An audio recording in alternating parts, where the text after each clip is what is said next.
नमस्कार, खबर जड़ से डिजिटल देख रहे हैं आप और मैं आपके साथ उज्जवल हांडा। आप सामने बोर्ड देख पा रहे हैं, पुलिस चौकी सैनिक कॉलोनी 49 डबुआ। सैनिक कॉलोनी चौकी के बाहर इस समय मौजूद हैं। ये सामने आप सैनिक कॉलोनी चौकी देख रहे हैं और ये जो चौकी है ये डबुआ थाना के अंतर्गत आती है। और आपको बता दें, यहाँ से चौकी के बिल्कुल बाहर चोरों के हौसले इतने बुलंद हैं कि चौकी के बिल्कुल बाहर से एक लड़की से फोन लेकर रफू चक्कर हो जाते हैं दो बाइक सवार। छाया में आ जाइए, इधर छाया में आ जाइए। दो बाइक सवार पुलिस चौकी के बाहर से मोबाइल ले उड़ते हैं, बातें करते हैं। लड़की के पापा साथ हैं हमारे। मेरी बिटिया एक्चुअली सेक्टर 31 में HR में जॉब करती है और वो डेली यहाँ से ऑटो पकड़ के जाती है। आज भी जब वो सुबह 9 साढ़े 9 बजे 9:20 पे लगभग, ये पीछे आप NH 54 का बोर्ड देख रहे हैं, और वहाँ तक पहुँची। अचानक पीछे से दो युवक आए। एक ने अपना साफी से मुंह ढक रखा था, मोटरसाइकिल पे आए दोनों युवक। एक ने अपना साफी से मुंह ढक रखा था और दूसरा पीछे ऐसे ही बैठा था। मेरी बिटिया के ऑफिस से फोन आया हुआ था, वो फोन पे बात करती हुई जा रही थी ऑटो पकड़ने के लिए, रोड क्रॉस करके जहाँ से वो ऑटो पकड़ती है। अचानक वो युवक आए और तेजी से उसका मोबाइल छीना और सोना रोड की तरफ भाग गए, सोना की तरफ भाग लिए। और इतनी तेजी से वो आए, इतनी तेजी से मोबाइल छीना उन्होंने कि मेरी बिटिया अनबैलेंस्ड होकर, मतलब गिरते गिरते बची जस्ट। और 3 बार वो ऐसे अनबैलेंस्ड हो गई और वो अब मतलब फोन छीना और भाग गए। तो वो मेरी बिटिया, उसने देखा कि साथ में पुलिस चौकी है, उसको मालूम भी था क्योंकि डेली वो यहाँ से आती है और मैं तकरीबन 1.5 साल से यहाँ रह रहा हूँ। और वो बिटिया आई और सामने वहाँ एक ड्यूटी ऑफिसर से बात की कि सर ऐसे ऐसे मेरा फोन छीन लिया उन्होंने। सबसे बड़ी बात ये है कि चौकी के साथ, देखिए चौकी साथ में है और इनके हौसले इतने बुलंद हैं कि हाथ से फोन छीन के भाग गए साथ में चौकी के। देखिए सर, मैं यही तो आपको बता रहा हूँ कि चोरों के हौसले इतनी बुलंद हैं। और जबकि यहाँ पे काफी पुलिसमैन कई बार यहाँ बाहर बैठे चाय पी रहे होते हैं, कई बार इधर टहल भी रहे होते हैं। आप यहीं के रहने वाले हैं? मैं यही सैनिक कॉलोनी का रहने वाला हूँ जी। और मेरी बिटिया यहाँ से वॉकिंग डिस्टेंस पे है, मेरा घर 1-1.5 मिनट के फासले पे है। मेरी बिटिया यहाँ से डेली सुबह 9:20 पे शार्प उसके, जैसे आपको पता ऑफिस के टाइम तो वैसे ही होते हैं, और 9:20 पे वो डेली यहाँ से ऑटो पकड़ती है। सेक्टर यहाँ से जाती है भड़कल मेट्रो स्टेशन तक और वहां से दूसरा ऑटो चेंज करती है। अचानक वो यहाँ जैसी यह इधर रोड क्रॉस करने लगी और अचीवर्स की साइड से पीछे से 2 बाइक सवार आए और उसका मोबाइल छीना, और इतनी तेजी से छीना कि वो बेचारी गिरते गिरते बची। और उसके बाद वो इतनी नर्वस हो गई कि वो रोती रोती यहाँ इंचार्ज साहब के पास आई। वहाँ जो ड्यूटी ऑफिसर थे उनको बताया कि भाई ऐसे ऐसे सर मेरे साथ मिसहैपनिंग हो गई है। और उसने उन्हीं के फोन से ही फिर मेरे से बात की कि पापा मेरे साथ ऐसे ऐसे मिसहैपनिंग हो गई। मैं हालांकि स्नान कर रहा था, इमीडिएटली मैं कपड़े डाल के आया और यहाँ पे ड्यूटी ऑफिसर से बात की।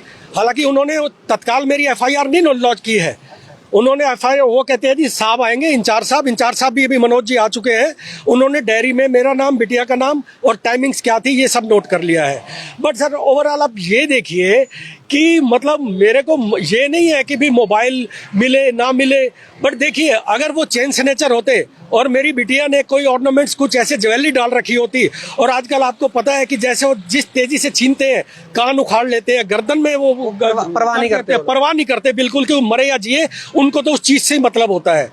तो इसलिए मैं पुलिस वालों से ये प्रार्थना करता हूँ, मैं अब दोबारा यहाँ पे FIR लॉन्च कराने आया हूँ, मैं ये प्रार्थना करता हूँ कि भाई थोड़ा सा पुलिस भी यहाँ पे अलर्ट रहे और आगे से कोई ऐसी घटना ना हो, इसके लिए भी पुख्ता इंतजाम किया जाए। सर सबसे बड़ी बात यह है कि 4 से 5 कदम दूरी पे ये हादसा हुआ पुलिस चौकी से। आप बिल्कुल पुलिस चौकी के सामने ही खड़े हैं, ये आप देख रहे हैं, आपने देखा अभी यहाँ पे नोटिस किया, और बिल्कुल यहाँ से आप कदम गिन लीजिए, कम से कम 15 कदम दूर है ये।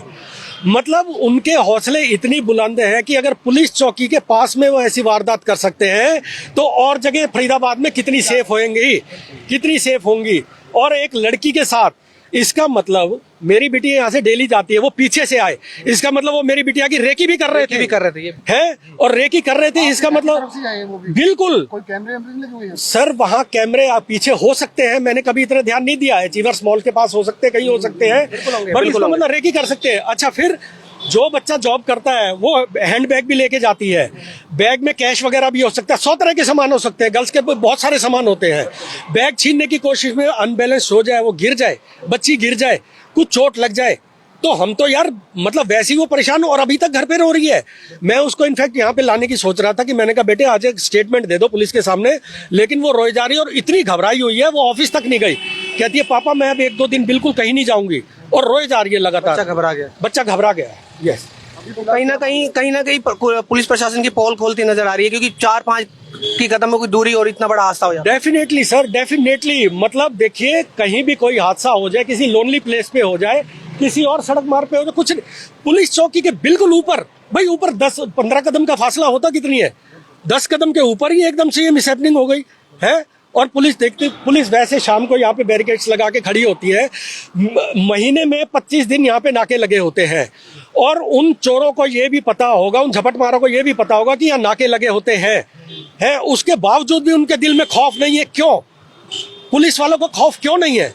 ये बातें थोड़ी शक पैदा करती है। व्यवस्था सख्त नहीं है हमारी। यस, हाँ। फिलहाल प्रदीप जी क्या मांग है आपकी प्रशासन? देखिए मेरी मांग ये है, हम यहाँ लोकल रहने वाले हैं, हम डेली यहाँ से क्रॉस करते हैं, मेरे बच्चे भी जाते हैं, इनफैक्ट मेरी वाइफ भी कई बार मैं अवेलेबल नहीं होता वो तो उसको गाड़ी से नहीं ले जाके वो भी यहाँ से ऑटो पकड़ती है, और मार्केट जाते रहते हैं। जो बंदा मार्केट जाएगा तो वो कैश वगैरह अपने साथ में लेके जाएगा, है, और उनको खूब पता है कि भाई कैश वगैरह अगर साथ में, झपट मारा को ये बातें खूब पता है, और इस रोड पे इतनी तेज बाइक चलाते हैं, कभी भी पुलिस उनको नहीं पकड़ती, उनको निगाह नहीं करती, वो हमारे जैसे शरीफ लोगों को ही पकड़ती है हमेशा। चलिए आप एफआईआर करिए, देखते हैं क्या होता है, क्या जी कार्रवाई करते हैं। जी, अब देखिए ये पुलिस के ऊपर डिपेंड करता है कि कब तक कार्रवाई होती है और वो झपटमार कब तक पकड़ में आते हैं। क्या नाम बताया आपने? प्रदीप कुमार नाम है जी मेरा। तो ये है वो व्यक्ति जिनकी बेटी से पुलिस चौकी, सैनिक कॉलोनी पुलिस चौकी बिल्कुल बाहर से फोन लेके उड़ गए हैं 2 बाइक सवार युवक। और मैं आपको बता दूं, सामने आप चौकी देख पा रहे हैं, यहाँ से चौकी देख पाइए, और ये देखिए ये चौक है, 5 कदम पे ये चौक है, जिस चौक से 2 बाइक सवार जो हैं लड़की के हाथ से मोबाइल छीन के भाग जाते हैं। और लड़की अभी इतनी घबराई हुई है कि वो कैमरे के सामने भी नहीं आना चाहती है। इसी चौक से पीछे, यहीं से लड़की आ रही थी, इसी चौक से लड़की आ रही थी, और पीछे से ही बाइक सवार आ रहे थे। फोन छीन के वो इस तरफ भाग गए, सोना रोड की तरफ भाग गए, और ये जो रोड है गुड़गांव की तरफ और पाली क्रैश जोन की तरफ ये रोड जाता है। और ये सामने आप जो है सैनिक कॉलोनी 49 की जो चौकी है, जो पुलिस चौकी सेक्टर 49 को देख पाए, डबुआ थाना लगता है इसको, और यहाँ पे कंप्लेंट देने पहुंचे हैं। देखते हैं क्या कार्रवाई करते हैं पुलिस वाले। लेकिन कानून व्यवस्था किस स्तर पर है हमारे फरीदाबाद में, ये इस खबर के माध्यम से आप बिल्कुल समझ सकते हैं। तो आप सभी से रिक्वेस्ट, खबर को शेयर जरूर करिए। किसी और खबर के साथ दोबारा जुड़ेंगे आपके साथ। मैं उज्जवल हांडा, खबर जर्से से। बहुत बहुत धन्यवाद।